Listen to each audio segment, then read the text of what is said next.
જય માતાજી મિત્રો, હું છું ગુજરાતી ફિલ્મ આર્ટિસ્ટ રોશની પ્રજાપતિ। આજ રોજ મને જણાવતો ખૂબ જ આનંદ થાય છે કે ચોટીલાની અંદર બાયપાસ હાઈવે ઉપર બરોડાથી આવતા માતાજીના મંદિર પહેલાં શ્રી ભૈરવનાથ પાવભાજી ખૂબ જ એક નંબર પર વખણાય છે। જ્યારે પણ આપણે ચોટીલા આવીએ તો આપણી ઈચ્છા થાય કે પાવભાજી ક્યાં ખાવી છે, તો ફટાફટલી એડ્રેસ નોટ કરી લેજો। બાયપાસ હાઈવે ઉપર ભૈરવનાથ પાવભાજી।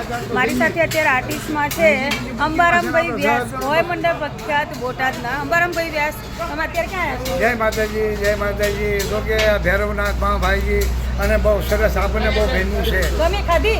અરે ખાઈ લીધું, આમ તો પેટ ભરીને, પણ એ સ્વાદ, એ પણ સ્વાદને વખણાય છે। બીજા કલાકારમાં છે પૌભા ગઢવી છે, આ પૌભા ગઢવી છે। પૌભા ગઢવી, જય માતાજી। જય માતાજી રોશનીબેન, જય માતાજી। આ અમારા કેમેરામેન આર્ટિસ્ટ મગરી ખરાના શક્તિ studio action studio Kishore Kumar, જે અમારી ચેનલનું અત્યારે એડિટિંગ કરવા આવ્યા છે એડવર્ટાઇઝ કરવા માટે। અત્યારે જે પાવભાજી બનાવી રહ્યા છે ચોટીલાની અંદર પ્રખ્યાત, જેનું મેં અત્યાર સુધીના વખાણ કરી રહી છું, એના માલિક છે દિનેશભાઈ, જે ભૈરવનાથના પાવભાજી સુપર। કેમ છો દિનેશભાઈ?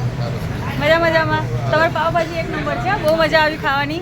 મેં તો મુલાકાત લઈ લીધી છે, પણ તમે ચોટીલા આવો તો ભૂલતા નહીં, એકવાર જરૂરથી મુલાકાત કરજો ભૈરવનાથની pav bhaji. Dineshbhai, thank you so much. બહુ જ મસ્ત ક્વોલિટી સાથે પાવભાજી બનાવે છે, પુલાવ છે, આઈસ્ક્રીમ છે, ઘણી બધી વેરાયટી છે। જૈન પાવભાજી ખાવી હોય, સ્વામિનારાયણની પાવભાજી ખાવી હોય, જે પણ કંઈ તમે ઈચ્છા ધરાવતા હોય તમને અહીંયા મળી જશે ચોટીલાની અંદર ભૈરવનાથ પાવભાજી। જોઈ શકો છો તમે,